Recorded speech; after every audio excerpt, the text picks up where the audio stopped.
Welcome to Forward Progress. Myself, Rob Pizzola, joined by Clive Bixby, part of the Hammer Betting Network, presented by Pinnacle Sportsbook. And might as well get right into it. I already see the chat getting started here, Clive. We got Derek, who's like, item number one, help me make sense of which one was worse, Niners money line or Pats +3. Scott says, I lost bets, lots of bets. RW fan, that was horrible. Need a cigarette after that. First of all, I had a horrible day. I want to get into it before we get into the week 7 board. I truly mean this when I say it. I love the NFL. I love betting on the NFL. I love the swings of the NFL. On days like this, they suck. They feel terrible. Losing the Patriots +3 on a safety when we're joking in a group chat about the possibility of Mac Jones taking a safety after Devontae Parker drops like a 50-yard pass downfield that goes right through his hands. Like, you can't make this stuff up. But there are good times as well. And sometimes you just got to review the season as a whole and be like, you know what? I've gotten on the right end of some things, Clive, that didn't deserve to go in my favor. So I guess you just got to zoom out, right? Every now and then and be like, it's a long season. You got to take the good with the bad. I mean, it sucks when you have days like this. I mean, I didn't get crushed today. I basically juiced out, but it's just a weird day. The ref show is driving me nuts, right? Like if I wasn't betting on sports, I don't know how much interest I'd have in the NFL certain weeks because it's just so bad. I think one of the inherent challenges with today is whether you bet the side or total of a game. It probably felt like you were 90% or higher to win your bet at some point or another in a game. And this is for all these people, just looking at the board today, right? There's the obvious standout, New England safety or whatever, but someone already posted in the chat, New England +3, Baltimore, Tennessee over 41.5. The teams go combined 2 touchdowns in the red zone, I believe, on 10 red zone trips, right? Imagine having the Washington-Atlanta over 24-16 with just numerous chances for Atlanta to punch that in at some point or another. Just across the board, I think some pretty devastating stuff for some people out there. But it is what it is. Had to get that off my chest in the early going. I understand if people don't want to like the stream today because they're in foul moods, but it does help us grow this channel, grow Forward Progress. So if you can, just hit that like button down below. And 69% of you in the chat right now voted on a bad week. So looks like I'm in here with a bunch of people. We could say this: bad teams don't convert red zone opportunities. What do we consider the Eagles? The Eagles were the last undefeated team today going into, and they have one of the worst red zones in the entire league. What do we consider the Ravens? Missed field goals, bad red zone opportunities, terrible turnovers. I mean, that pick that Hurts threw at the end of the game was just absolutely, or towards the end of the game, was absolutely horrendous. I mean, wow. I don't know. There weren't many games that were fun to watch from it felt like you were watching something good, something special. Everything just felt sloggy and just terrible. That's not a word, but I'm using it. Yeah. Only 2 overs hit on the card today. So if you were an over better today, especially at post, I think you probably and I'll wrap this up in 1 second. We're 5 minutes in. We do have to move on to week 7. We're getting numbers posted. What makes this week even more tilting, and I don't know if you experience the same thing, Clive, for me, when I don't get a good number on a game, I expect that I'm coin flipping, right? But when you accumulate so many good numbers and then have a terrible week, this can happen, by the way, people. Closing line value is not a guarantee that you're going to win your bets, right? You're aiming for closing line value over time because we're betting into an efficient market here on NFL sides and totals. But when you do accumulate that many good positions, when you bet San Fran -4, and they close 9.5, there's very few opportunities that are going to come up over the course of the year to get bets like that. When you bet Eagles at 41 in terms of the total over. I can go through my entire card this week, but that's what makes it even more tilting altogether. Yeah. When it feels like you're on the right side, and then it feels also at the same time that nothing works out, it stings because I felt like, and I've questioned my process when I start to get a lot of closing line value in either the NFL or NBA, and it's, I'm either juicing out or losing slightly, and just things aren't going my way. And even the bigger like numbers that you get, like San Fran's a good example today. There were some totals that moved a lot today. Like when you're on those right sides and you're getting through, and especially getting through key numbers, it's just so frustrating. It makes you question everything, especially NFL, smaller sample, right? It's all right. We have to move on. I'll get over it. I put my caption as I may never win a bet again, because I might not. You never know. You never know what's going to happen in this league. There are people that just say, just keep betting. Like eventually you're going to start winning. So, there's that aspect of it. Well, coin flipper is going to win 50% of their bets. They're just going to juice out over time. It's when you start adding in the teasers and the parlays and everything like that it becomes even more disastrous. If you do want to get in on the chat over the course of this show, make sure you're subscribed here on Forward Progress. As soon as you're subscribed for 5 minutes, you can get in on the chat with everyone else that's in here. I reviewed last week, Clive. We did a really good job again with early numbers. I'm not saying that to pat ourselves on the back, but the goal of this show is to provide people with some value in the early going. I don't bet early. I don't run my numbers early in the week, but I have a generally good idea of the market or like what's going to move numbers. And we talk that through. So hopefully we can get some good numbers for those of you who do like to get down earlier in the week. And let's start with the Thursday night football game. Actually, we don't have that posted yet at Penny, do we, producer Jason? Let's just pull up a game on screen, Jason, and we'll go game by game as you bring them up. I don't want to bring up my odds board here as it's going to just completely lag my computer. So Atlanta at Tampa Bay. Opener here is Tampa Bay -2.5, -118. So very close to being a 3. The total 40, juiced pretty heavily to the under. Did you see either of these teams in action today, Clive? What were your general thoughts on either of these teams? So the only Tampa and Atlanta stuff that I saw was red zone. But what I saw of Tampa today with Baker, I think he showed finally when he plays a team that's got a little bit of a defensive identity to them, and he got a little exposed. I don't think he played particularly well today. He didn't play awful, but I think he looked like he was like a bottom third of the league quarterback, could start on a couple teams. I thought he looked just okay. Atlanta, I saw some horrendous Ritter throws, but what's different week to week with that?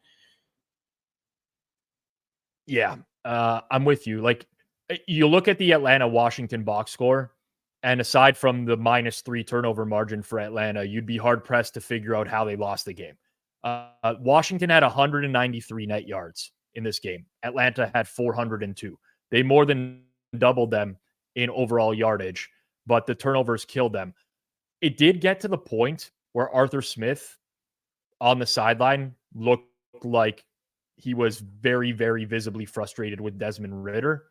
And I wonder if we're at the point now where this could be Taylor Heineke. So, yes, I get that, but where's Atlanta going this year anyway, right? Like, I guess the division's still open, so I get that. It depends how you're thinking about the future of your franchise. If you think Ritter's definitely not it, and you're done with him, then yeah, start Taylor Heineke. He's a better option right now. He's going to be a more consistent quarterback. Great, but if you think Ritter has showed you enough to show those glimpses, then I think you ride him out and you let him play. If he has these bad games, you can bench him mid-game. Like this, that does happen. And then start him next week. We'll get to the Jets and Eagles.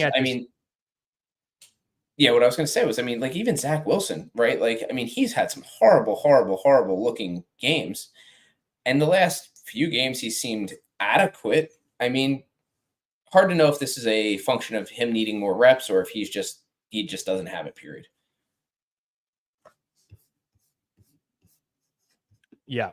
I got a little bit of a lag going on here, but I'll try to get through it really quickly and shut down as many things as humanly possible. This is what happens when you're looking at a bunch of stats while the show is going on. Few things.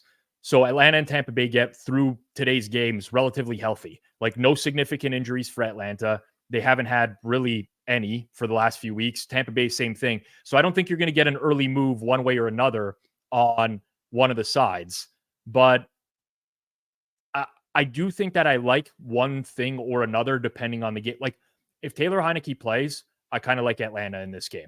If it's going to be another Desmond Ridder game, which I think is the most likely scenario, I could see the undertaking money here. Like Atlanta is still, they're still an under, like they got away from running today because Washington scored on them early. They only had 28 runs. They had 54 passes. Arthur Smith will go and review tape this week, and he's going to be like, this is not happening again. We cannot have 2-to-1 pass to run ratio. We are going to run the ball heavily. And that's just not going to work on Tampa. I still am not sold on the Bucs offense. Mayfield missed a million throws today. William Craig already said it in the chat. How many overthrown touchdowns? I mean, you can say, okay, he's open, he had receivers open, but ultimately, what's like the ceiling for the Bucs offense? They just don't score. I could see the under getting early money here. Yeah. I could also see this though, this side going to a full 3. I mean, Tampa's defense didn't look terrible today. I mean, they looked pretty good against a good Detroit offense. I mean, like Detroit has enough pieces where when people even are out, they have somebody to step in and come in and just still manage to play well. I don't know. I was surprised Tampa took money today and late this week. I don't know if you were. I thought if anything, it might have happened a little bit earlier in the week and then maybe, two-sided action. We did say that we didn't think it'd stay at 3.5, but I was surprised when the money came in, if that makes sense. I don't know. 40 feels a little high. I could see this going down to 39 and a half. Yeah. The Tampa Detroit thing was interesting this week. I mentioned on Pizza Buffet this morning. Hopefully no one played those plays from this morning because they were an abomination. But there was a lot of head-to-head on this game between like pretty much everyone that I know and deal with on a weekly basis had some sort of opinion on this game. I know Joey Toons released Tampa Bay midweek, and that caused like a little bit of a market move towards them. Suma was pretty like, he liked the Lions quite a bit. We ended up with a small position on the Lions. So I'll take that as a win, as one of the rare few wins of the day. But I didn't feel strongly about it with the amount of resistance there was on Tampa this morning. So interesting overall. But yeah, this is like Tampa, to me, Tampa Bay is clearly a better team than Atlanta. And like I get with each passing week, I feel worse and worse about the Falcons. Same. Like they were like my preseason Cinderella, so to speak. I have like some super long shot odds on them to win the NFC or whatever. Each passing week, I'm like, no, this is dead. And that was just a pure variance play on like, what if Ridder is good? Then this team's going to be really good. But they suck. The only problem is if this gets out to 3, which I think you're right, it's definitely trending in that direction. Then you get into the scenario of, okay, the Bucs need to win by 4 to cover a game. Like Atlanta looks very appealing at that number. So I could see this being a very back and forth type of game, at least in the eyes of other people. Yeah. It'll just be interesting. I mean, Atlanta's defense hasn't been anything particularly good. But I mean, Tampa overall, I know they haven't played the toughest competition, but today they held their own. I hate to say look at a bounce back spot, but I think Baker Mayfield would have a little bit of success against that defense. Yeah. All right. Small early lean, I would say under here in terms of like the way that I think the market will approach this. I just think both of these teams, defense is carrying the weight for them at the moment right now. And offensively, I think a little bit challenged. By the way, with the Bucs, give up the first and second down runs. You can't run the ball. And that's the thing. Like it's two coaching staffs that they're dying to run the ball. Arthur Smith, they're dying. They're just dying to run the ball. That's really what it's all about. All right. Second game we'll move to right now. Got a bunch of them posted here at Pinnacle. Let's see what we got as our second option on the board. Looks like Baltimore and Detroit is up there right now. All right. Baltimore -2.5, -110. They return home from London. They're not taking the bye week. Interesting. I'll want to talk about that in a second because Jacksonville looked pretty damn good today. Well, also debatable, but Jacksonville took 2 weeks in London. Come home, they slaughter the Colts. Total set at 44.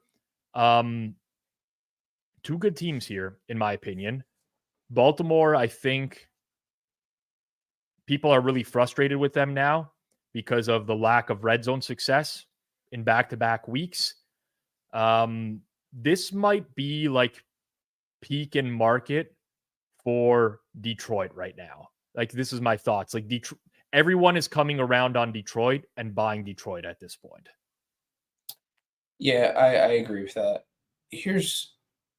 Some of the play calling too from Harbaugh, the not going for it on 4th and shorts and willingness to kick field goals and things like that. Like, he's certainly not maximizing his win expectancy.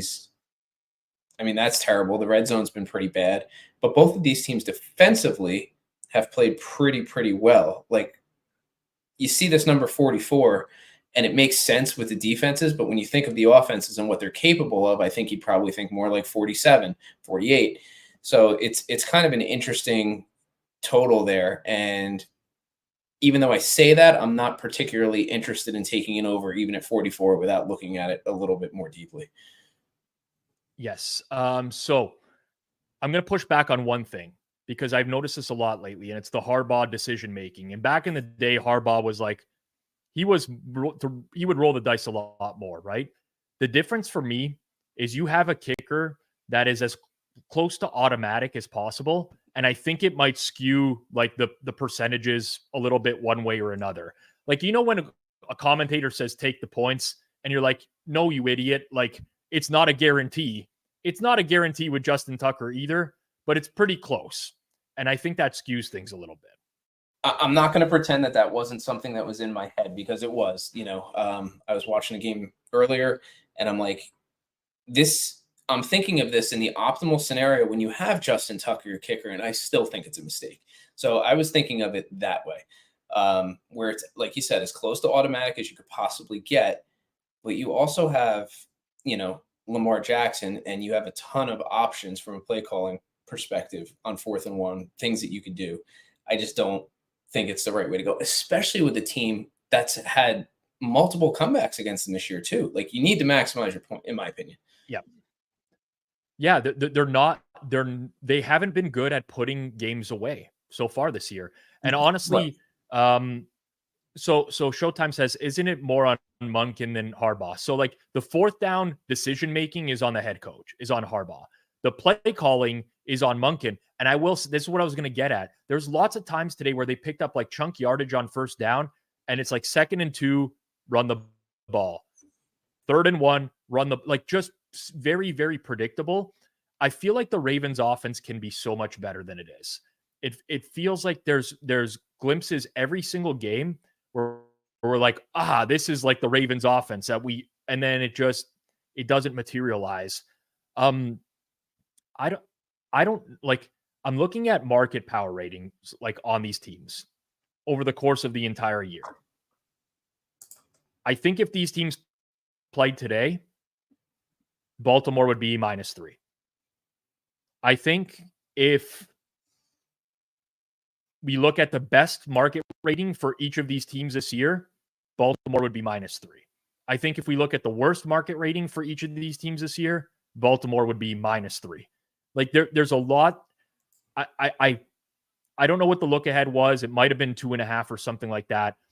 I don't know what the spot is worth with Baltimore returning home from London. But again, analytically sound and savvy team. Like, they've put a lot of emphasis into travel. They flew out to London on Monday this week, while the Titans came in on Friday. they've tried to figure this out. I feel like Baltimore is going to get sharp support this week. I think so too. I think your point's pretty spot on that you're at peak value for Detroit. Detroit has to go on the road. So to your point, like thinking about the spot and the travel coming back, like how much of that is kind of baked into what this line is looking at right now. And I kind of think this probably at some point this week goes to 3. I'd be interested to see if you get the same kind of like bounce back that you got this week with Detroit and Tampa. The big thing for me with the Lions, I don't want to disrespect the Lions. I actually think the Lions are very good. I actually think the Lions are extremely good. But now let's look at like the last 4 games for Detroit. Okay. It's been Tampa Bay. It's been Carolina. It's been Green Bay. It's been Atlanta. The last time they played a real team was Seattle in week 2. They lost that game at home. Right? Like the likelihood that that the Lions have reached their peak in market, in my opinion, is pretty high right now. They haven't played anyone recently. That's all I'm getting at, right? Yeah, no, I think that's fair. Here's the other thing that I think is probably something to consider when you look at Baltimore and who they've played and who they've beaten and who they've lost to. Like they're just an inconsistent team. So I think Baltimore at peak, if they're firing on all cylinders, yeah, they should be 3-point favorites at home. Just which Baltimore are you going to get? Sharp or sloppy? There is the part of me that like I have a strong feeling that when I run my numbers on this game, I'm going to like Baltimore. And there is a part of me deep down that feels like no, that's not right. Detroit is great. And then I have to just remind myself, yeah, Detroit's looking really good. They are well coached. They have good playmakers, both sides of the ball. But they've ran a gauntlet of nobody for the last 4 weeks. So what's the likelihood that they're going to look a lot better than they are? It's Chernoff, right? That always talks about like the ranges of teams. He kind of brought that to the forefront years ago on Simple Handicap and was using it in a lot of his content. If you take the range of the Lions, like their worst possible rating and their highest possible rating, they're probably as very close to their high, in my opinion. That's all I'm kind of arguing right now. Whereas I think totally, the Ravens. I agree. They're close to their peak. It depends on their defense hasn't been tested enough. Other than week 1 against the Chiefs, and I tend to weight week 1s the last few years a little bit less than weeks 2 and on. They haven't been particularly tested, so I think we'll find out more about Detroit this week than I think we will about Baltimore. You said 2 and on there, and I was hoping that the Dolphins would be our next game. Would have been the perfect segue, but it's not. I know. It's not. Should have saved that one. No, next game is the Seahawks and Cardinals. Lost a bet on the Cardinals today. Still like wondering what the hell happened in that game because it just went off the rails for them in the second half. Basically, the Rams came out of the locker room and said, we're going to run the ball 1,000,000 times. And they just did. And like ran it down Arizona. Like Arizona could not sustain an offensive possession in the second half because the Rams just kept running it on them. I think they ran it 7 or 8 straight plays out of the half and just right down the field. Yep. Cardinals offense is a little. Go ahead. There was like a point midway through the fourth quarter when I'm like, I looked and Arizona had like 2 possessions. They basically had like 4 minutes of time of possession. I saw their defense on the field just like huffing and puffing, guys holding their waist. I was like, this is not great. But another divisional matchup for them on the road. And again, like the Seattle game, we can talk about the Seattle. I didn't even talk about that at the beginning in terms of like tilting losses because I didn't bet the game. But imagine betting the Seattle Seahawks today, +3, and how you feel after watching that game where they dominate the Bengals and they cannot punch it in the end zone ever. Yeah, Geno Smith with a couple of just really terrible sacks, throws, picks. Like that's what I mean today. Like, and somebody said something in chat. I think it was actually Research Flat Earth. Like, maybe we're calling it really bad play as opposed, and we're misusing the term parity for bad play. Quarterback play has not been particularly great this year. I mean, you still have Mahomes being Mahomes. Josh Allen's been great every week except week one. But other than that, like, who is it? Yep. Yep. It does feel like a weird year for sure. And even when we thought we had things figured out and like San Fran is like this powerhouse, they can't win. All the Hef says still think Seahawks were right side. Absolutely, they were the right side. Like it's not even a debate. There, if you run expected points on this game, the Seahawks probably deserve to win by double digits. 5.4 yards per play to Cincinnati's 4 yards per play. The difference was since he got in the red zone twice, they scored 2 touchdowns. Seattle got in the red zone 5 times. They scored 1 touchdown. And that was the difference maker in the entirety of the game. But it's unfortunate that I think it had to be Arizona that Seattle gets this week, because there was a decent chance that I think maybe they would have flown under the radar this week and you could have got a valuable play. But it looks like the wheels are falling off the Cardinals now, and you kind of just going to get those inflated prices, right? Yeah, that's what I was going to say. That their offense has certainly come back down to earth. The little bit of magic Dobbs had the first 3 to 4 weeks has not been there since. He didn't look particularly great today, and I also at the same time, I don't think the Rams defense was anything special today. I mean, Donald had some pretty good hurries, and the defensive line got pressure certain times. But the previous weeks, it seems like Dobbs was able to turn those into some positive plays. This week, he was not. Maybe James Conner being out is a big part of that. I don't know. It was just weird because it very much seemed like Arizona was in control of the game for the entirety of the first half. And then they got to the half, and I think it was 9-6 that they were leading. And I was like, oh, the wheels could really come off here. They should have done a lot better job with having the ball in the first half. But Seattle is like, again, forget about the result. The result matters. And yes, they're off a bye week. They should have won. And yes, like prior to that, easy games, Giants and Carolina. They did go on the road at Detroit, win that game. I think Seattle has the potential to really like blow Arizona out here. I just don't know. I don't know about the appetite at this price, though. That's what I'm getting at. So I was actually thinking this is a game where I would look at alternate numbers. If there was a game for me to look at alt lines, this would probably be it, because there might be some value at some 2 touchdown plus numbers, depending on what you're willing to look at. I know we don't talk a lot about that here, but like there is an entire board to bet when you have, a lot of books. Might be worth a look. Yeah. Cottage says, I don't know what to make of Seattle D. Totally confused. They have really good cover corners with Woolen and Witherspoon. I don't know. It's kind of inconsistent, but we can see that like there's some potential there. Just like, what Clive was saying about 2 minutes ago about the parity in the league. Maybe all the teams just suck. Well, I don't know about that, but like there is a lot of parity and there's a lot of inconsistency from week to week because there's just not too many teams that are that good, that are giving you regular, consistent performances. Total in this game, Clive, what did we see as the total here? Was 46. That's down a lot for Arizona week over week from what they closed at against the Rams today, which was 48. I don't know. Arizona still profiles to me as an over team, but maybe teams have just figured out their offense at this point.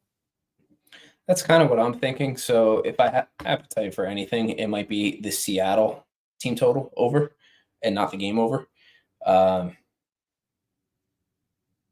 don't know what to make exactly of the Seattle defense yet myself. I think it's an average defense. I just think the Cardinals' offense has now slipped to the point where they're probably getting closer and closer, significantly below average. Yeah. The thing about, like, we've talked about this before on Forward Progress this year, but like the evolution of the betting market, right? And it used to be, and this is not even too long ago. I'm talking like 4 or 5 years ago, but it used to be like Seattle would lose to Cincinnati, and you're like, not a lot of people would be necessarily digging. Like, social media is more prevalent now. Everybody knows that it was like a fake loss. Let's put it that way. Where like a team loses, if these teams played today, we probably would have seen something like 7.5 with the way that the Rams closed in terms of price.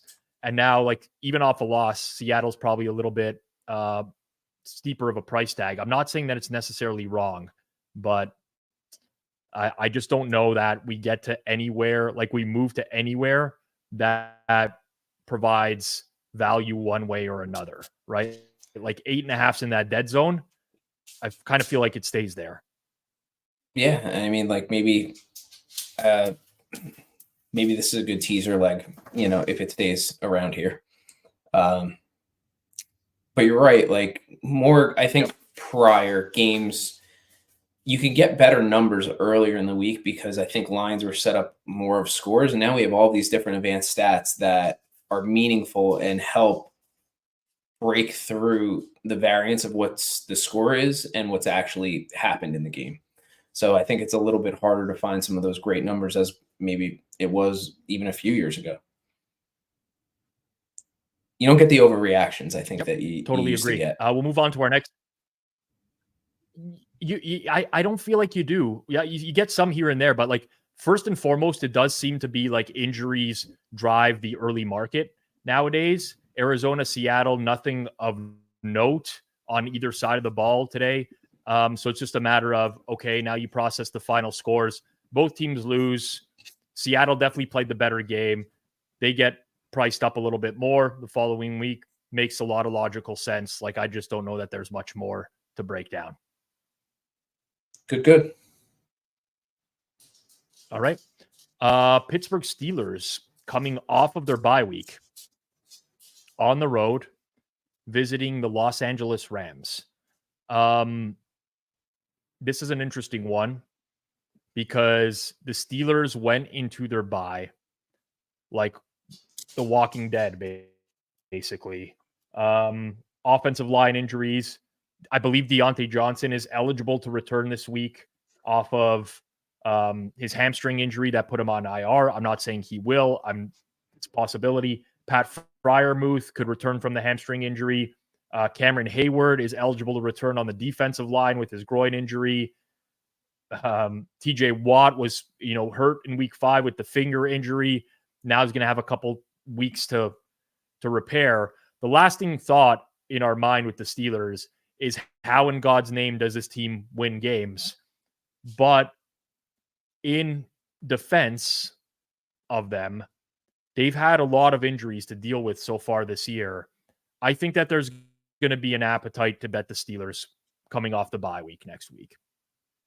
Yeah, I mean, like, have the Rams showed people enough that, you're okay with them against the Steelers defense when healthy? That's pretty good. That they're going to be able to your point, win by 4, right? Like if this number is 3.5, even or whatever it was right now, like chances are I think this number goes to 3 anyway. But I don't really, depending on the injury report, I don't see this going to 4. I think it's more likely to go to 3.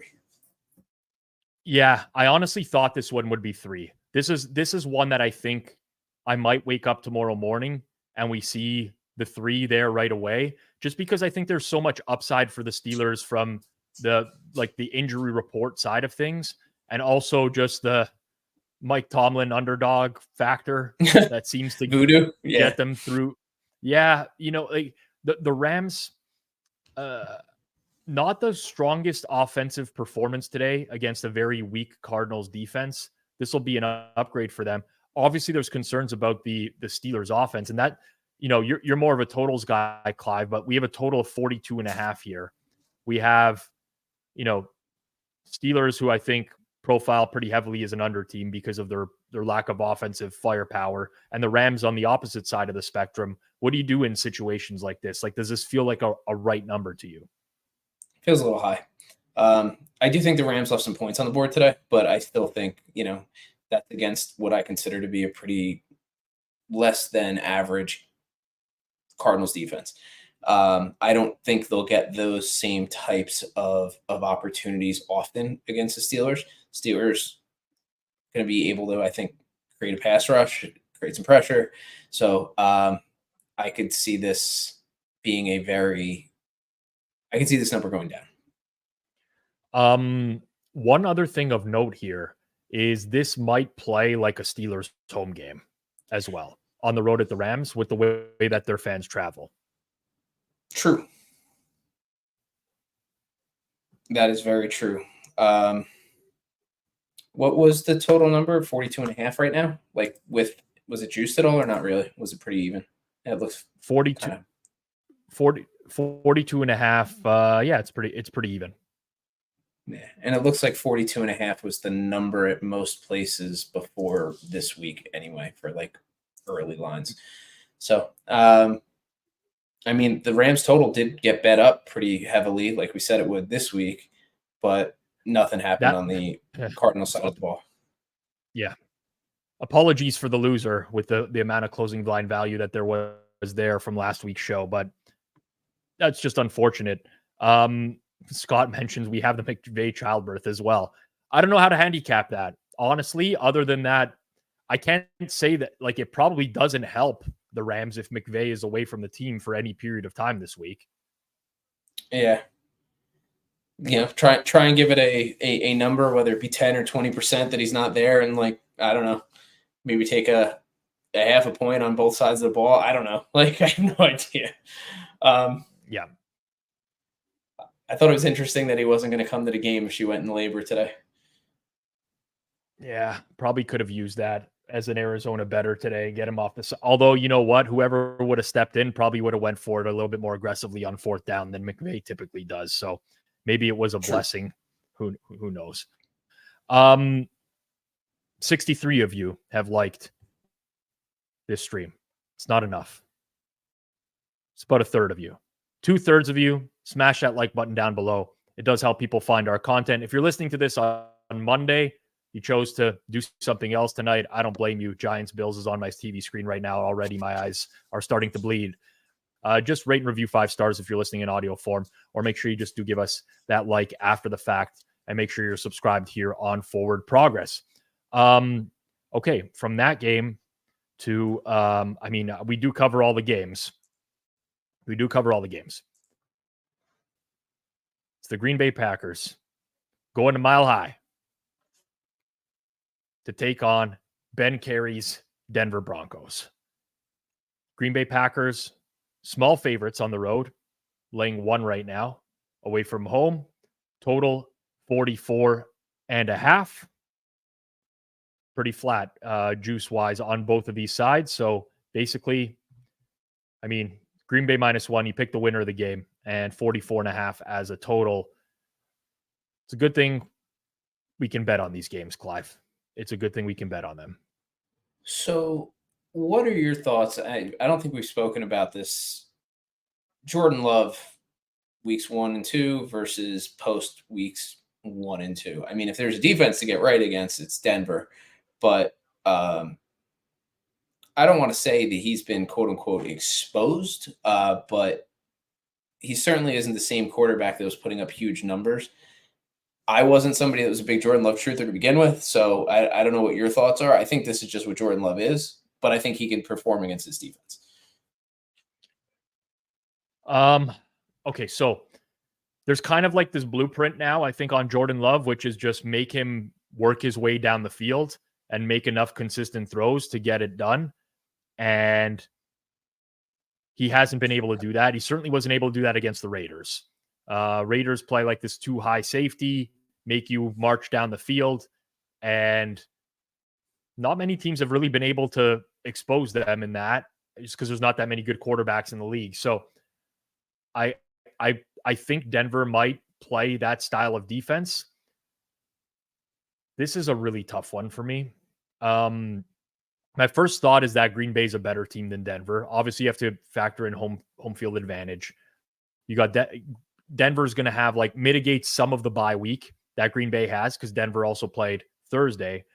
What's really weird to me is that the look ahead in this game was Green Bay -2.5 or -2 in some spots. Now, not a huge adjustment, but when I look at like market power ratings over the course of the year, there wouldn't have been a time at any point over the course of the year where Green Bay would have been favored in this game. So it's kind of weird, and those are playing against each other.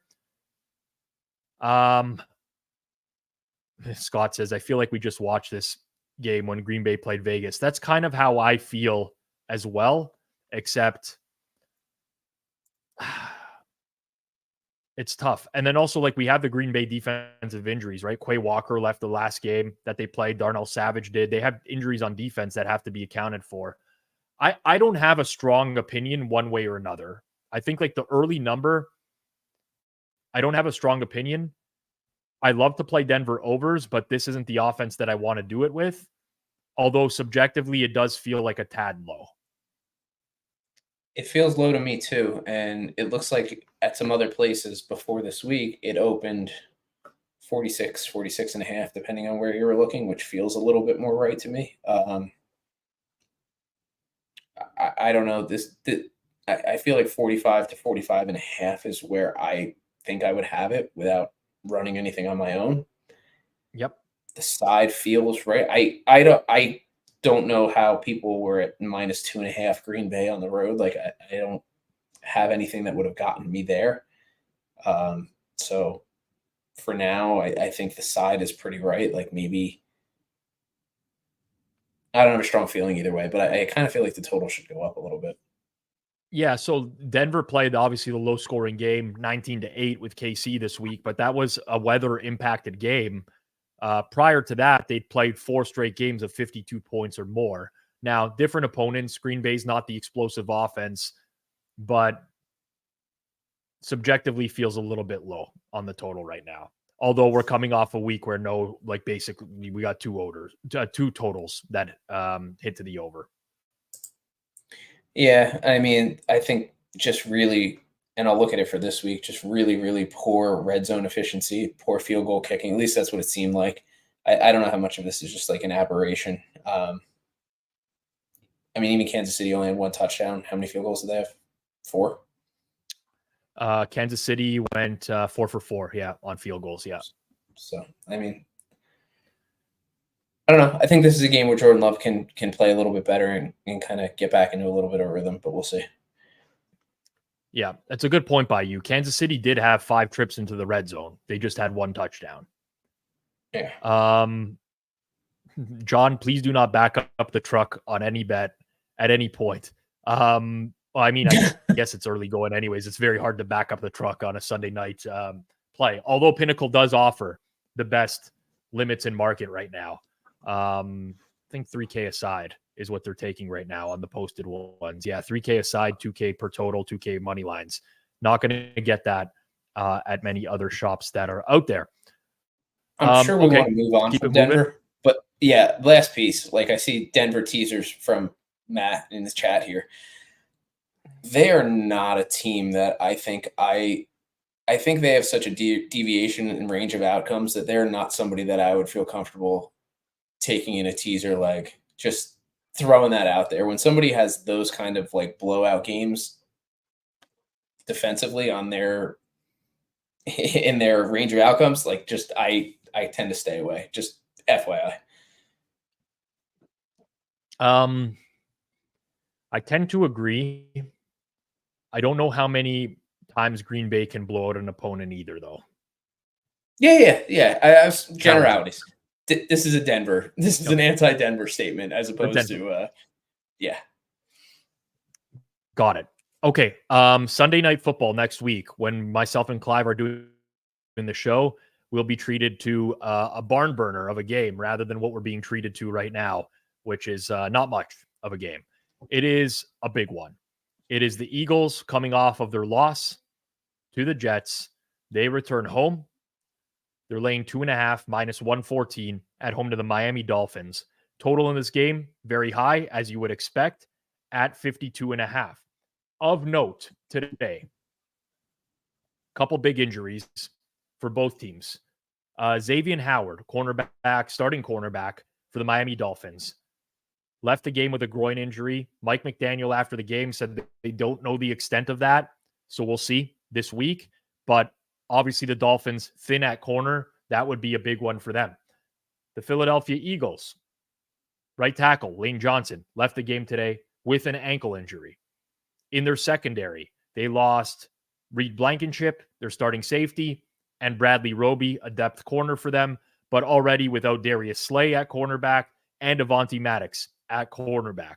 So, based off the early injuries, I wouldn't be surprised if Miami took some early money in this game.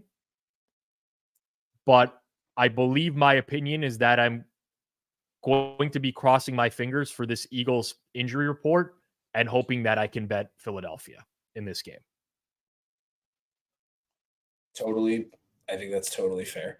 I would not approach it any differently than that. Eagles Eagles -4 turnover margin today. I know that we get into tricky territory when we're like, oh, that's not going to happen again type of situation. It easily can. Turnovers are often clustered together in the NFL as well. But I'm kind of hoping we get Miami money overnight here, because I have some interest in betting the Eagles in this game.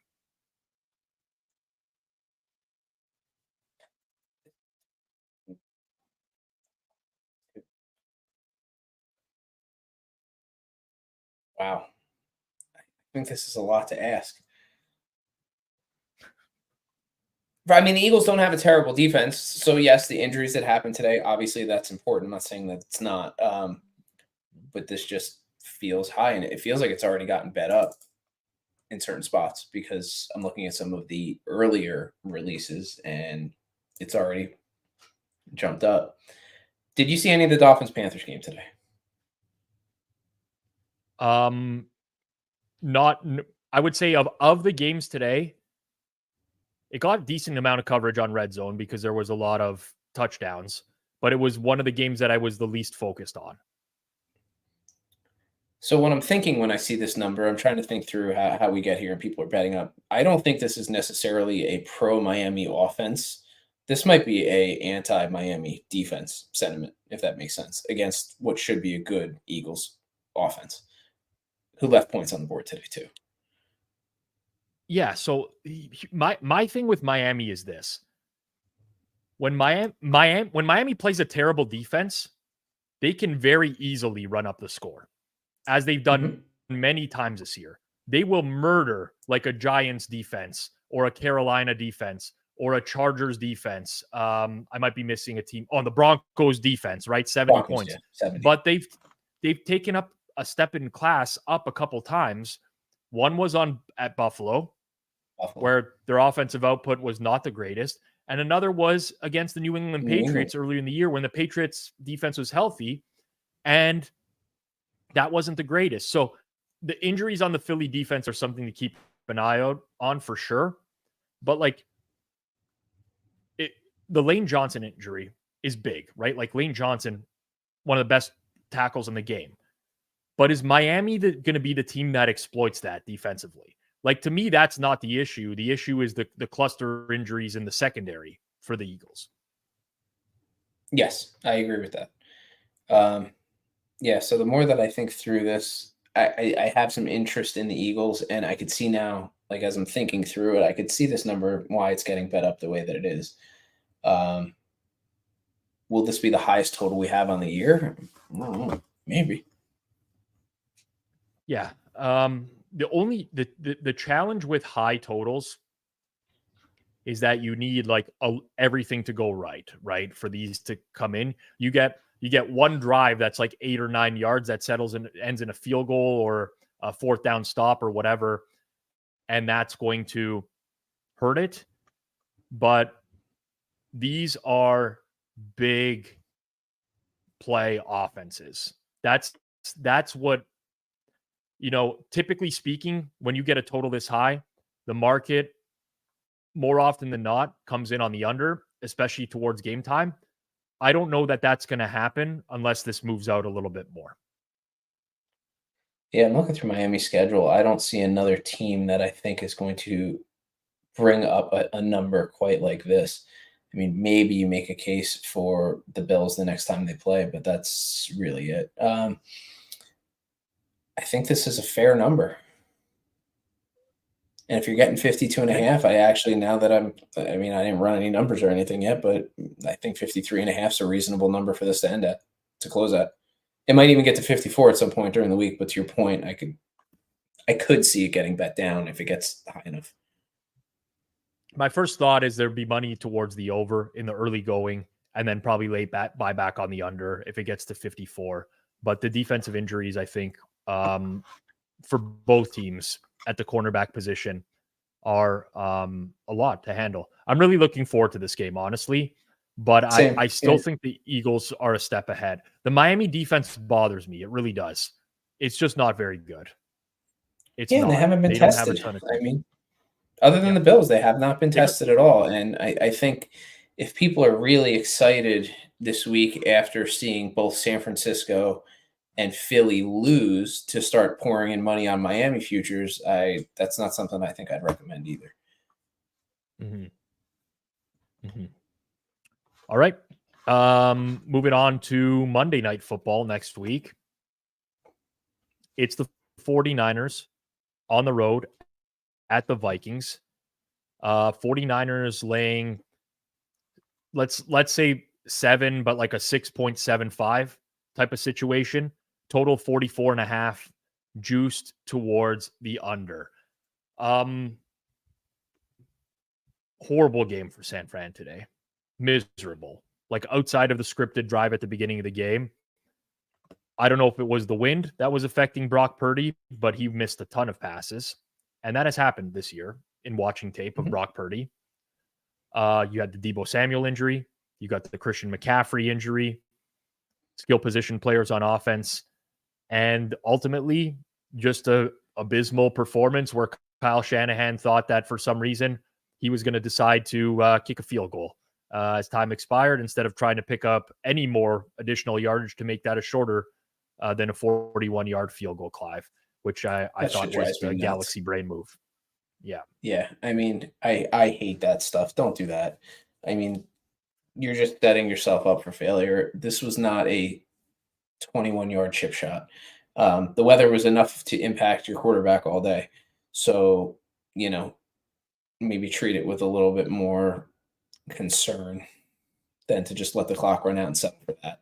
I watched this as a Bears fan against the Eagles in the double doink game, where I'm like, they're just going to settle for a mid-range field goal here, and you're just leaving too many bad things on the table.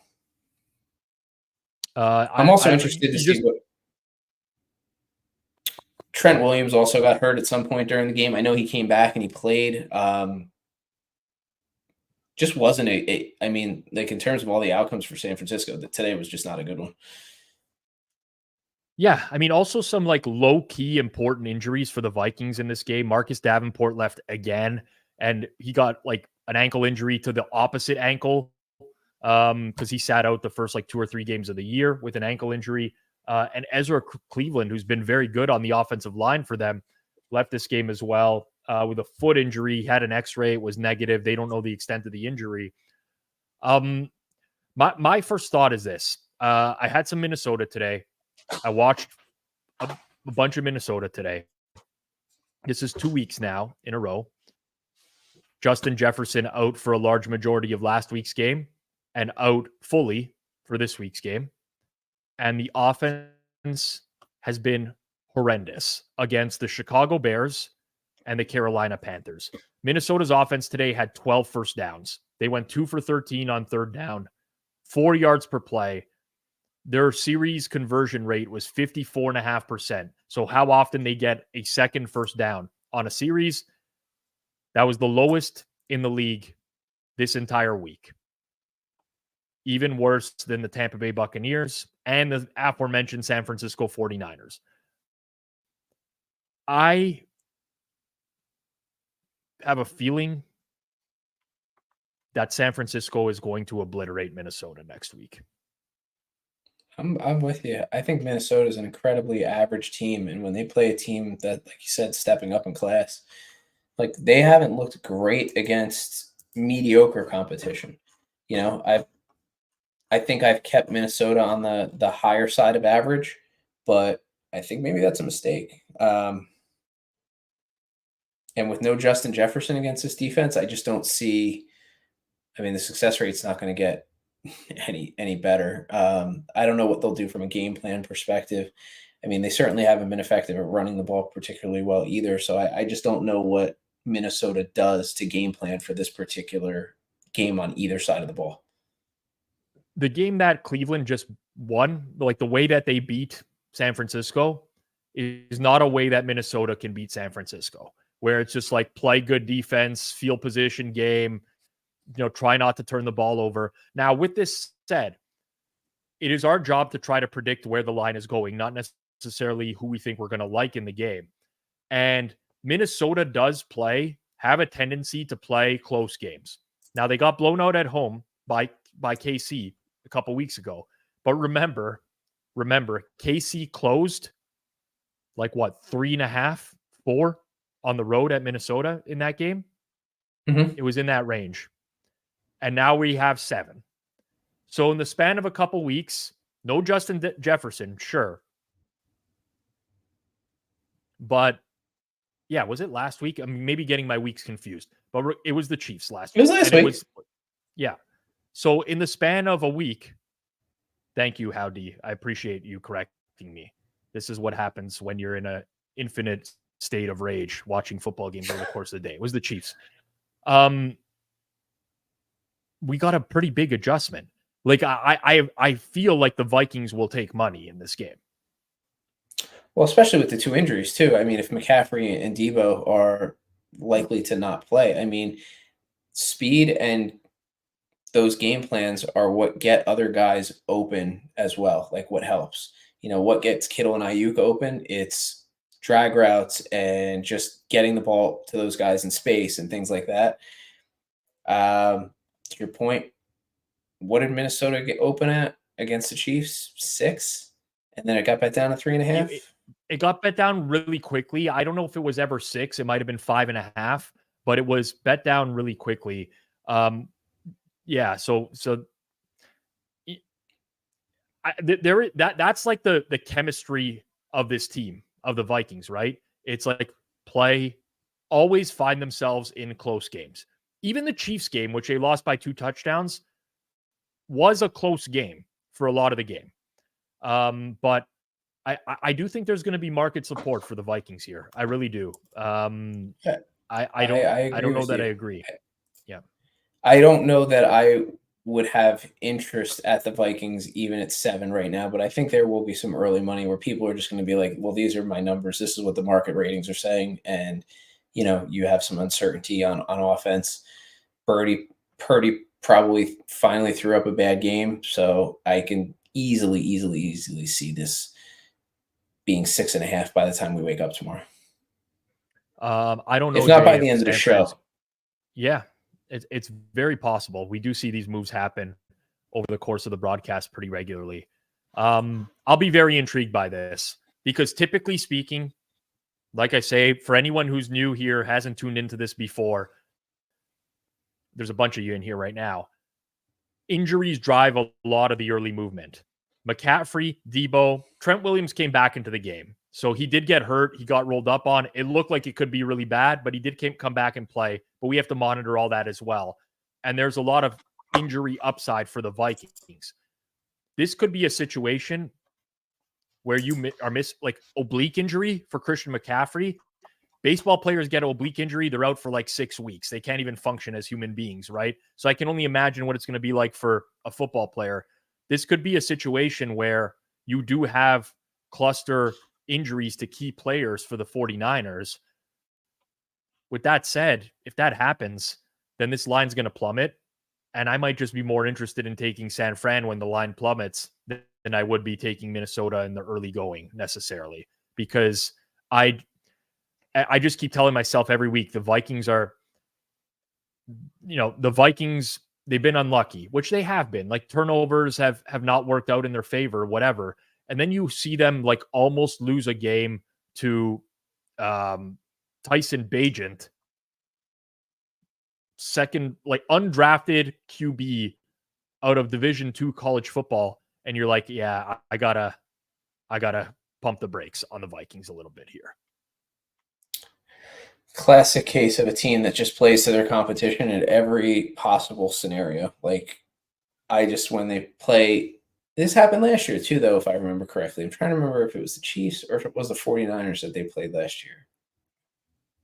Who was it that absolutely just blew the doors off of the Vikings last year? The Cowboys. It was the Cowboys. The Cowboys. There it is. It was the Cowboys, yeah. Just smoked. I could see this happening there. So even if you lose McCaffrey and you lose Debo, to your point, this line might move too far to the point where I'll be more than happy to lay 5, 5.5, maybe even 6, and just go with it. Yeah. Subjectively, with the state of the Vikings offense as well right now, the total feels a little high to me, especially with the skill position injuries for San Fran. I don't know if you had the same thought there, but what do we look at? 40, 45, 44.5? Feels a tad. A little high. It does. It feels high. I think a Vikings under is something that I would certainly be interested in here, but would it is open at certain other spots. I think 44.5 is probably the better number. This has already moved a lot over a course of a week. So it was at 47 at some of the other places that we.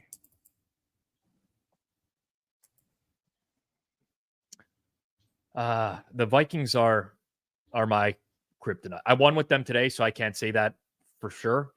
But the Vikings, they just give me a lot of grief, generally speaking, and they almost gave me a little bit more grief. They did give me more grief, even though that they ended up covering. So we've covered all the games that are open at Pinnacle right now. We'll talk through some other games where there's like some key injuries or something that is causing a line not to be opened yet. And we can start with Thursday Night Football because I think it's a very interesting game. It's the Saints hosting the Jags. Now, Trevor Lawrence hobbled into the locker room today, left the game very late when the game was out of reach with a knee injury. And that's the reason that not every book across the board is opening this game. It's a status of Trevor Lawrence specifically. Any other injuries? Big offensive line injuries for New Orleans. Their left tackle, James Hurst, who I think has taken over the left tackle job from Trevor Penning, who's basically like a walking turnstile for them at left tackle. He left today's game with an ankle injury. The right tackle, Ryan Ramczyk, got a concussion. So my immediate thought on this game, the books that have posted are 42, but banged up quarterback, bad knee, offense that already has no ability to stretch the field without possibly 2 starting tackles on a short week, under money. Yeah, I mean, the Saints just can't operate offensively. They've just not been good at all. Like, I think because their defense or their output has been so good that I want to think that the Saints are better, and I keep talking myself into them when I shouldn't be. So from a total perspective, I think this has to go down. New Orleans killed the box score game against Houston today. Yeah. A lot of that was garbage time because the Saints trailed a lot of the game. And guess what? New Orleans had 3 trips into the red zone. How many times did they score touchdowns? 0, which is going to be the case with this team a lot because of their quarterback. On top of that, this is like, I don't know what the league average is Other than that, I look at these numbers every week and I can tell you that this is extremely low. But New Orleans, only 26% of their passes today resulted in a first down, which is very low. And it's just a testament to how Derek Carr plays football. Short of the sticks, underneath. Mickey says in the chat, Jags D is sneaky good. I thought this was going to be a horrible unit this year. I really did. And at this point, we're 6 weeks in. And efficiency-wise, they've been very strong. When you adjust for quality of competition, second best defense in terms of EPA, sixth best in terms of success rate. I just think that there's so much, like everything as I break this down is just pointing to the undertaking money in the early going here. Yeah, I mean, Saints 4 and these are more traditional stats. This is what I have open easily in front of me. 4.4 yards per play. They're 29th in the league coming into today. Like, that's just horrible, horrible, horrible.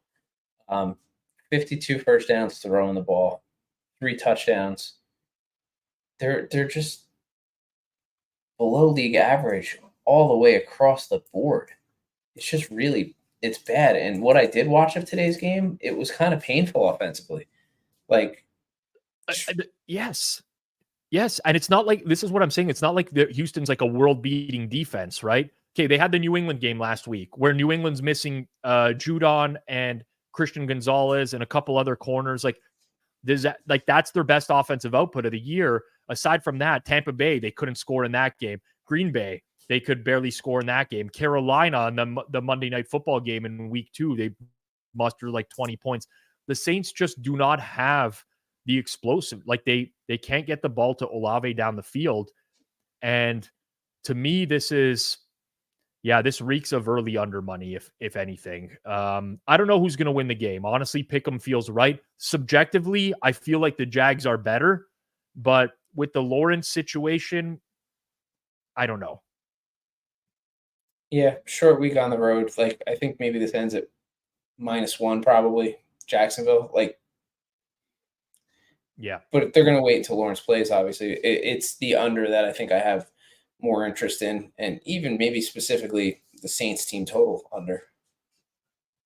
The backup for the Jacksonville Jaguars, in case anyone's wondering if Trevor Lawrence were not to be able to start, is CJ Beathard, who I referred to as Beat Hard for many years. Oh, God. Back to San Francisco. He was something. Yeah. Oh, he was something, all right. I think he's actually one of the better Yes. He always had, like, for a backup, pretty solid EPA and success metrics as well. Good comment here, by the way. Jacksonville, tough travel spot too. 2 weeks in London. They have to go to Indy. They had to go back to Jacksonville. Now quick turnaround to go to New Orleans, which is not like a short travel spot either. So that could have an impact on the game. That's the Thursday Night Football breakdown. I'm going to gloss right over Raiders Bears next week because there's a very decent chance we're looking at Brian Hoyer and Tyson Bagent. You want to break that down on the spot? Like, I don't. Raiders by a lot, I guess. I don't know. What would even a total be for this without Justin Fields? 39? Like, I don't know. I literally don't know. I don't have any of the numbers in front of me, and I'm not looking at what the other numbers might be that's up. So I'm a little underestimating what is out there. I will say, so Garoppolo is obviously a better quarterback than Brian Hoyer. It's not even debatable, but Hoyer did take some deep shots today. There was a big third down where he threw a deep ball that Garoppolo typically doesn't do. I subjectively, like, I don't see how we close in the 40s as a total here, even with the Bears defense, if your quarterbacks are Hoyer and Bagent, but I don't know, man. Like, I can't give you much more than that. This is very I'm very unlikely to have a bet on this game just due to massive uncertainty with both sides. Yeah. I mean, these are just two teams that have been pretty consistently inconsistent too. Like, just not terrible to watch. I mean, I don't think we've learned anything from the Raiders game today. They leave some points on the board, I guess, but they're another team that doesn't really seem to want to throw the ball when they probably should more. This is a Brian Hoyer revenge game. Brian Hoyer could have a revenge game against like a quarter of the league. He had one today against the Patriots. Yep. That was a revenge game too. I'm trying to think of if there's any other injuries of note. I think Nate Davis on the offensive line left for the Bears today as well. Las Vegas is much healthier, but like I just don't trust that. Like, I know they just beat New England and Green Bay back to back, but have you been at all impressed with the Raiders and their style of play? I don't know.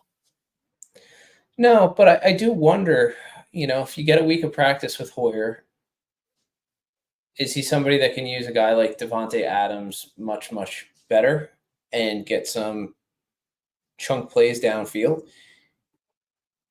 Garoppolo has not been particularly good in that system.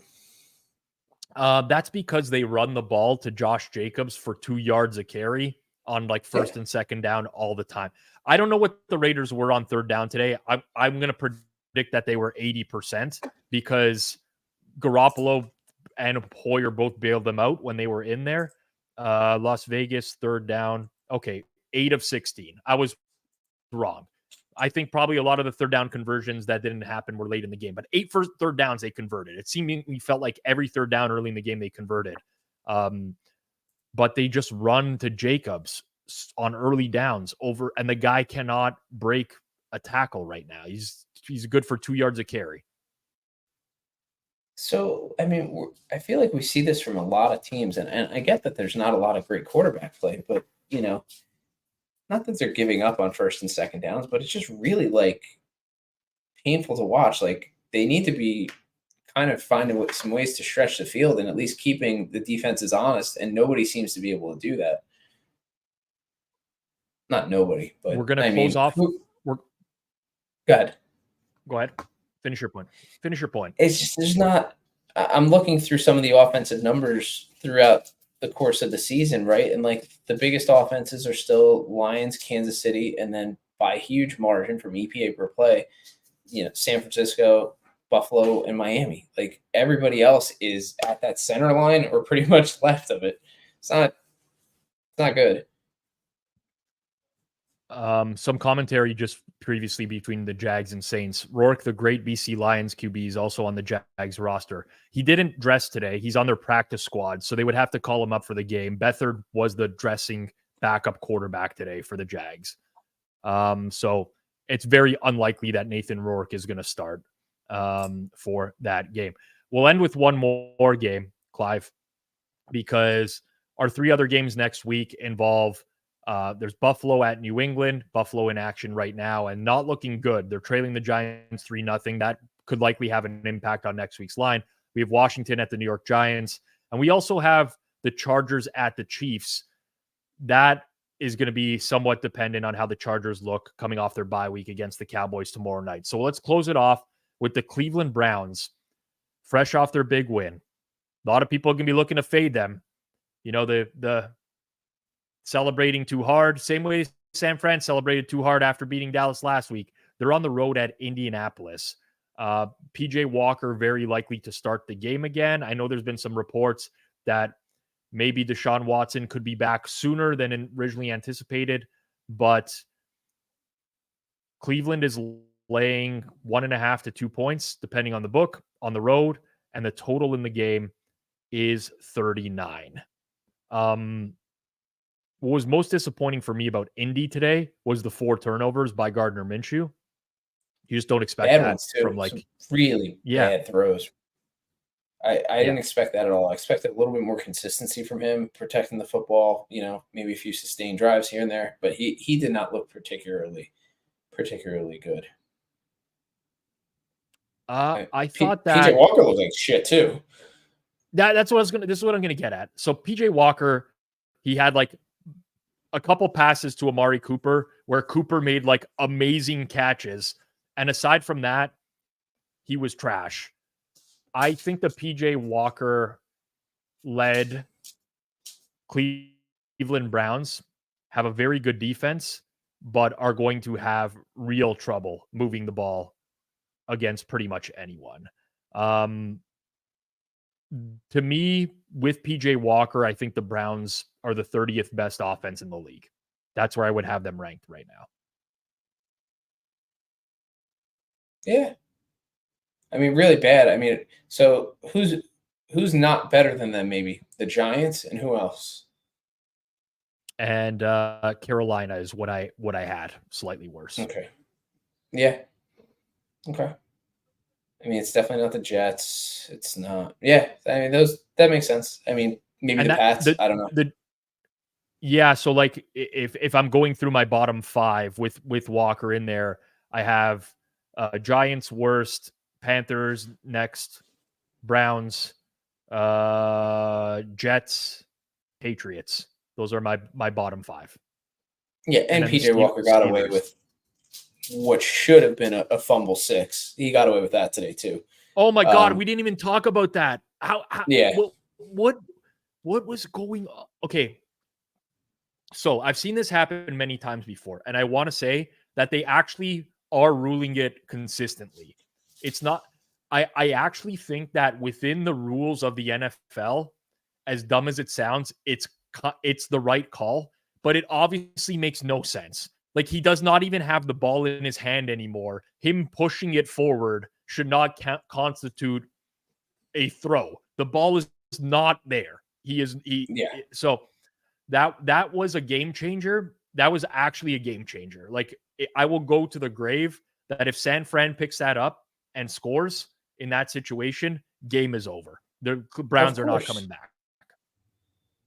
Yeah, and these are the things I mean about, like, the game becomes almost unwatchable when you see some of this stuff. I mean, like, it was hard to tell when his arm got hit. Like, his arm got hit, then it started moving forward, but it felt like the ball was already beginning to be lost out of his hand anyway. Like, that in no way, shape, or form looked like it was a throw. So it was just really, really obnoxious. And this is coming from somebody that didn't have I didn't have a stake in the game. Like, there was nothing there. It's just like, come on. Yeah. Yep. I think there's a chance that the Colts might close as a favorite in this game. I mean, I could see it. I think early money probably comes in on Cleveland, but that's just my initial thought. This is assuming PJ Walker, but here's the only reason I say that. I think a lot of what the Browns did today is going to be discredited because of the weather, right? I think a lot of it's going to be like, well, San Fran really couldn't open up their offense because it's windy. Look at these throws downfield. They were terrible. Like, I think a lot of it's going to be the situation really worked out for Cleveland. Deebo Samuel injured very early in the game. Christian McCaffrey injured. Trent Williams in and out of the lineup. Like, there's a strong case to be made that they didn't beat San Fran at full strength and they had some like additional help. Great performance by Cleveland, but I think that there's going to be an appetite to fade them off of that game. Yeah. So what Research Flat Earth is saying, I can't see that after the Minshew performance. That's what I was going to kind of allude to. Last week in this particular scenario, I think we have a much better chance of Indy ending up a favorite. I don't know how much the market is going to downgrade Minshew after a legitimately terrible performance. Like, are they really going to look at that as a one-off, or is this just another example of if a team can prepare a little bit for Minshew, like, this is what you're going to get out of him? The offense wasn't great, but again, if we're going to make, like, we can make excuses for teams anytime, and we're learning that the Jacksonville defense is quite good. Well, I refuse to believe it for a little while, but we're learning that defense is quite good. 4 turnovers today from Minshew. Like, the Colts did not play a terrible game. Even when they were down, I think it was 21-3. I'm looking at the box score of that game, and I'm like, how is this is the way, and it's just the turnovers. Like you turn the ball over, the fumble in your own territory, you give Jacksonville a short field. The Jaguars ended up with 233 net yards today, 3.8 yards per play. Now, that's because they were running out the game a lot, but there was no point in the game where the Jags offense was explosive and killing Indianapolis's defense. It was just self-inflicted wounds is what it came down to. I don't know. I feel like I could be totally wrong on this, honestly. I could be totally wrong on this, but my gut instinct is that Indy is going to take money. They took money this week. Market faded Cleveland, and no one showed support in buying Cleveland until it got to 10. Think about that. Like there was no market support for the Browns until it got all the way out there. I feel like those trends in the way that teams get bet, they tend to repeat themselves going forwards because people who are betting these games tend to have biases towards certain teams, like model biases, I will say, right? Their numbers tend to lean towards really liking a team. They bet that team 3-4 times in a row. And there's just not that many people who are going to drastically impact the NFL market. Yeah, and to your point, like with the Colts, like if they're a team that's consistently taking money like they are, and I mean, everybody in the world wanted to fade the Browns this week, even to the point where it got to 10. I don't remember if the total was 37 or 37 and a half when it was at 10, but I mean, that's a big number to lay on such a short total. So I definitely think you can make a case for that. I think this will just be another low total, like when it probably comes out. I don't know what the right number is off the top of my head, but I don't know, 38 and a half feels kind of right to me for these two teams with Minshew playing and with PJ Walker, but I'm not positive. I'm with you. Yep, I'm with you. Upper 30s as well. Mark says no way Cleveland D shut down San Fran. Market will see them being able to shut down Indy. Hey, everyone's entitled to their opinions. I'm just telling you the way that I see it. We are wrong sometimes on this show. We get more right than wrong, I will say, on market movement. I don't just say that as like patting ourselves on the back, but there's gonna be times where we're wrong. Weeks ago, Detroit, Atlanta, right? Remember that game? And Seattle. We got to bet Detroit minus. Was it Seattle? No, it was Atlanta. It was Atlanta, right? Because Detroit had all the offensive. Oh my God, that's actually like, think about these games in hindsight that we cover. Detroit ended up closing 3-point favorites at home to Atlanta. Yeah. Gotta go back to bet stamp. Yeah. But you're right. I mean,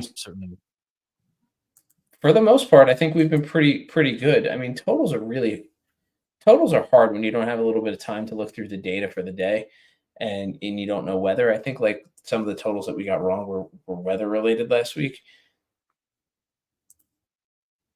But overall, I think that's always going to be good numbers. That's always going to be tough. We do this without the benefit of like the full weather report that we're going to get later on in the week or whatever, as Buffalo misses a 52-yard field goal. Wow. Did you have a total in this number or in this game? No, but I actually had a pretty strong lean to the over. I didn't bet it. Would have been another loss in a game that's in a day that was already pretty bad. Would have sucked to close it out on this. So pretty happy I didn't get involved there. Pretty happy. Do we have any other ones to talk about that aren't on the board? Let's spend 2 minutes on, just because it's such a pivotal game, Chiefs and Chargers. Chiefs are the home team. They have the what has been referred to by Drew Dinsick as the Widowmaker spot for the LA Chargers. Monday Night Football game, playing the team that played the Thursday Night Football game. So extra rest for the Chiefs, short rest for the Chargers. I think the market I saw early in the week was 6, some 5.5s on this game as well. Total of 51. And I know the spot is going to be terrible for the Chargers, but it's going to be hard for me not to like the Chargers unless something pretty big happens in Monday Night Football, like some destructive injuries for LA in that game. I mean, I think I kind of like the total. I don't. This is another big total number that's probably going to be on the board for the Chiefs. That is probably not a good number. Like that, this will get faded towards the under. You're thinking under. Yeah, I think. Yeah, so am I. Like you said, Chiefs games have not been going over, and this isn't a trends thing; it's a talent thing. They are not scoring in the red zone. Drives are long and sustained, which is okay. I mean, they're going to continue to win games, but they're not the explosive team that they just have been in the past. You know, you're getting your 10 and your 12-yard plays here and there, but a lot of them are not that either. So I think if this is opening in the 50s, 51, 52, I think it's probably going to go under. It's hard to say without watching Chargers play the Cowboys this week, but that's what I'm thinking. I'm also with you. I have to look into this a little bit further, but I do think that the Chargers also in recent years have given the KC offense fits. I do remember some pretty close, lower scoring games between these teams, but I'm just with you. Like Kansas City's defense has been pretty solid, not like super battle tested, but solid. Offensively, they're just not generating big plays. A lot of it is dink and dunk down the field. It does seem a little bit high to me as well. So that would kind of be my look. I think under will take money with Chiefs and Chargers. Yeah, last year 30-27 versus the Chargers on the road, 27-24 at home. I think, the Chiefs defense has improved since then, and their offense is probably a little bit worse. I think overall their team talent's better. And the Chargers haven't been particularly great this year either. Yeah. We'll see. Tomorrow's game between Dallas will have an impact on the Chiefs Chargers line, unless it plays right to the spread, which is like a very close game. But yeah. There's some chatter about awards markets after today. I'm not going to delve into awards markets. I just don't look at them at all. Maybe for next week's show, I'll give it a little bit more thought to it and catch up on what the markets look like right now. But I do pride myself on giving like actionable info or talking about things that I personally keep up with regularly. And aside from listening to Ken Barkley break them down on You Bet or You Bet on a weekly basis, I'm just not in tune with the awards markets. So unless you are, Clive, if you want to give your thoughts on who's going to be the MVP this year. No, I don't have anything along those lines. It's not something I pay a lot of attention to. I think after this week, I'll look at the futures markets a little bit to see if there's anything that I think is playable there after the two undefeated teams lost, but I'm not expecting anything big. All right. That's going to do it for us tonight. Tomorrow, two things for you to look out for. Get that. Two things for you to look out for. Number one, tomorrow afternoon, 2 p.m. Eastern time. G-Stack George, Suma, Cleve TA. It's a great show. I watch it every week. Put it up on my TV in the background here. Gotta love smart TVs. Their takeaways for the week. They're also going to do a little bit of a look ahead to week 7. Any early thoughts that they have. So check that out right here on Forward Progress. Second thing, tomorrow night, over on the Hammer HQ, it's a live watch along. My own team is in action. So this one's going to be an extra special watch along as my Cowboys are in action against the Chargers. Come hang out. Watch me be miserable. Watch me be happy. I honestly have no idea. It could go a million ways. Mike McCarthy's been preparing 160 hours this week for this game. So it could go many different ways. Check that out on the Hammer HQ tomorrow night. Guests to be named tomorrow. Make sure you're following us on Twitter and you can get in on that. For myself, Rob Pizzola, for Clive Bixby, for producer extraordinaire, Jason Cooper behind the scenes keeps this ball rolling. Make sure you like and subscribe. This has been Forward Progress presented by Pinnacle Sportsbook here on the Hammer Betting Network. Catch everyone tomorrow. Enjoy your night, everyone.